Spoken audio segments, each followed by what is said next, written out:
Bab 2644. Penyatuan. Menyerah. Dalam kehampaan di atas langit, mata itu sepertinya tidak mendengar kata-kata warrior yang, melainkan hanya menatap warrior yang di bawah dengan sangat dingin. Sedangkan warrior yang, tekanan yang menekannya menjadi lebih berat. Pada saat ini, suara patah tulang bisa terdengar di seluruh tubuh warrior yang. Warrior yang memiliki senyum sinis di sudut mulutnya. Ingin membuatnya tunduk. Tidak, dia warrior yang tidak pernah tahu apa itu tunduk pada orang lain dalam hidupnya. Mata itu ingin mengetahui keberadaan wanita bergaun hitam itu, tentu saja dia tidak bisa mengatakannya, bukan karena dia memiliki hubungan dengan wanita bergaun hitam itu, tapi saat ini, dia harus membantu wanita bergaun hitam. Karena meskipun dia memberitahu keberadaan wanita bergaun hitam, mata itu mungkin tidak akan melepaskannya dan bahkan jika mata itu melepaskannya, wanita bergaun hitam itu mungkin tidak akan melepaskan dia pergi. Sebaliknya, jika dia tidak mengatakannya dan bahkan jika dia meninggal, kemungkinan besar wanita bergaun hitam akan mempertahankan pagoda Hongmeng dan Shiro beserta yang lainnya. Karena itu, bahkan hingga ajalnya tiba pun, dia juga tidak boleh mengatakannya. Dia hanya bisa memilih untuk berdiri di sisi wanita bergaun hitam itu sekarang. Pada saat ini, seluruh tubuh warrior yang sudah terbaring dalam kehampaan. Semua tulang di tubuhnya sudah patah. Selama periode ini, warrior yang mengatupkan giginya dan tidak mengeluarkan suara. Namun tekanan itu masih ada, serta menjadi semakin kuat. Jiwa pedang dan niat membunuh, semuanya menjadi tidak berguna saat ini. Entah itu niat membunuh atau jiwa pedang, begitu keluar, mereka akan langsung hancur seketika.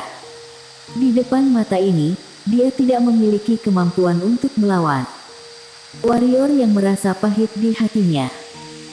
Dia selalu merasa bahwa dia kuat, tetapi fakta kejam di depannya mengatakan kepadanya bahwa dia tidak terlalu kuat. Di dunia ini, masih ada terlalu banyak makhluk yang lebih kuat darinya.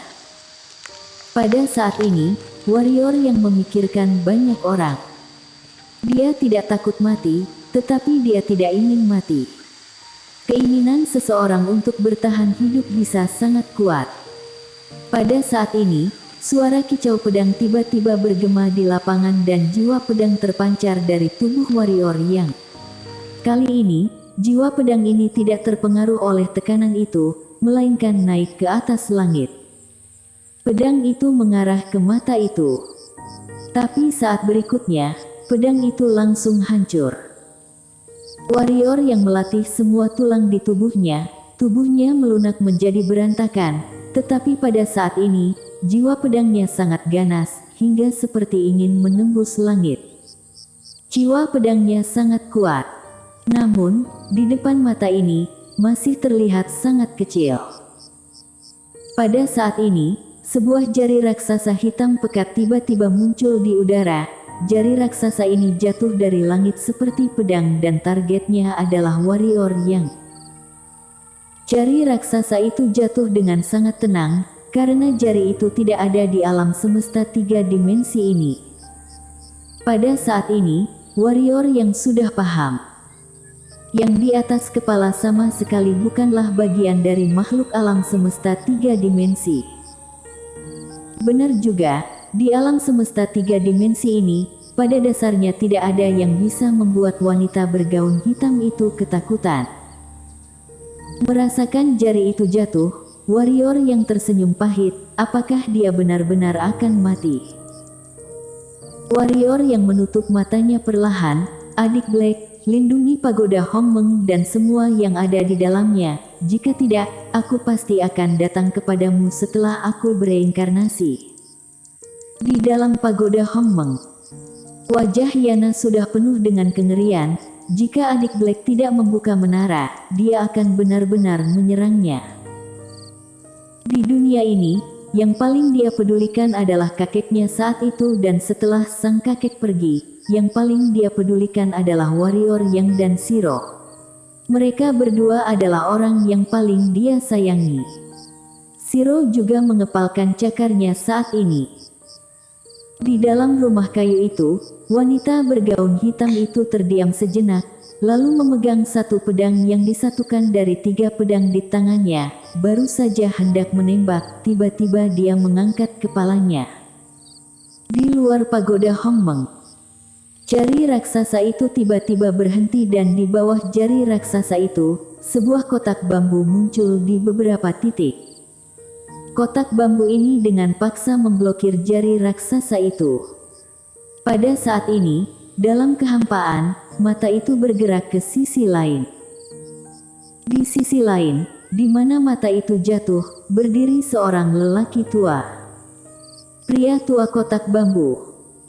Pak tua kotak bambu melirik ke arah warrior yang tidak jauh, lalu menatap mata itu, "Aku akan bermain denganmu." Begitu suara itu jatuh, dia sudah melambaikan tangan kanannya. Kotak bambu tiba-tiba melonjak ke langit, langsung menghancurkan jari raksasa itu dan saat berikutnya, kotak bambu dan lelaki tua itu menghilang ke dalam langit. Pada saat ini, mata itu perlahan menjadi ilusi dan segera, langit kembali tenang. Warrior yang menghembuskan napas lega. Rupanya dia masih belum mati. Pada saat ini, Yana dan Shiro muncul di sampingnya. Melihat penampilan warrior yang, wajah Yana penuh amarah. "Kakak warrior, aku akan membalaskan dendammu. Cepat hentikan dia," warrior yang berkata dengan cepat. Di samping, Shiro bereaksi sangat cepat dan dengan cepat menyeret tanduk Yana untuk mencegah Yana mengejarnya. Warrior yang berkata, "Yana, jangan impulsif." Yana mengepalkan tangannya erat-erat dan seluruh tubuhnya dipenuhi permusuhan tanpa henti. Temperamen ini. Warrior yang tersenyum pahit, temperamen Yana ini benar-benar terlalu kejam. Segera, warrior yang, Yana dan Shiro kembali ke pagoda Hongmeng. Shiro mulai menyembuhkan warrior yang. Yana masih sedikit gusar, tak jauh dari situ. Wanita bergaun hitam itu menatapnya dengan dingin. "Apa gunanya marah? Kamu juga tidak bisa mengalahkannya meskipun marah." Yana menatap wanita bergaun hitam itu. "Aku tidak bisa mengalahkannya dan begitu juga dengan kamu, bukan?" Wanita bergaun hitam itu mencibir, "Aku mungkin masih bisa mencobanya. Sedangkan kamu yang sekarang, aku rasa kamu bahkan tidak memiliki kualifikasi untuk mencobanya." Yana mengepalkan tinjunya, "Apakah kamu ingin dipukuli?"